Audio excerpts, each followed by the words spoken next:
Let's try different papers on the Uli fountain pens. So there. Let's try it out. This has a very smooth and shiny surface. And this one is your usual paper. So let's try the pens, the fountain pens. So let's try the blue one. Okay.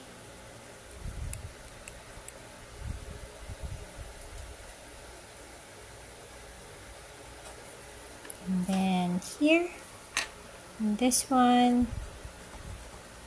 happy.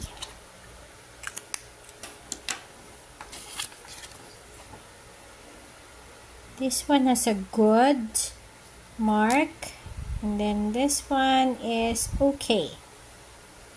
Let's try the red one. So red, and here it's red. So dito, medyo mas madiin yung pagkakasulat ko, while here, mas magaan siya kasi mag-glide yung paper nito. Ito medyo rough siya. Okay, let's try the purple. Okay, so magaan lang yung pagkakasulat ko sa kanya doon sa paper na isa. And then here, kapag parehong gaan lang yung ginamit ko, medyo hindi siya agad nagsusulat ng maayos. So, I have to put more pressure kapag mas rough yung paper. Okay, let's try this peach pink color. Okay? So, dito hindi rin ako masyadong madiin magsulat. But here, let's try. Oh, mukhang dito kahit na, so I think it might be depending on the ink, not really the paper. Because here, if you can see yung pink, kahit pareho lang yung pressure na ginamit ko, pareho yung kinalabasan nila. Matinta pa rin sila pareho. And maayos rin yung pagkakasulat nila. So, just a caveat na nakuha ko to as destash.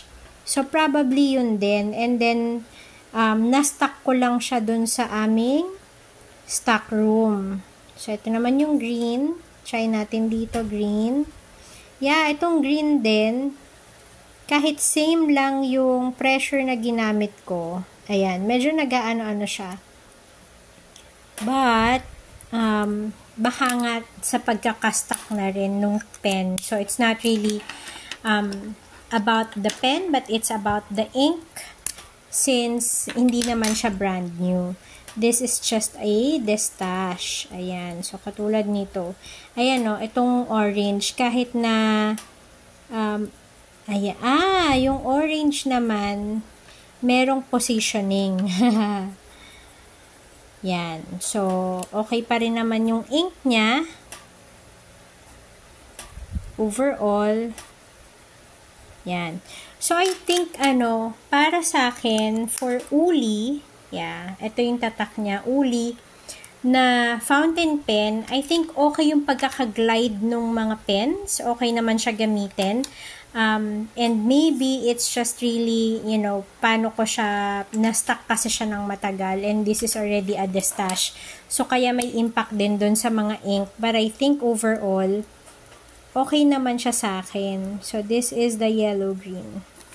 Yan. So, if you have questions, I hope this somehow helps you.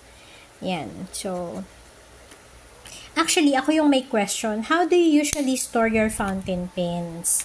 Ayan. So, if you're a fanatic of using fountain pens, let me know. Baka matulungan niyo ako. So, there you go. I hope that this video helps. And I hope na nagustuhan niyo yung mga colors ng fountain pens ko. Bye!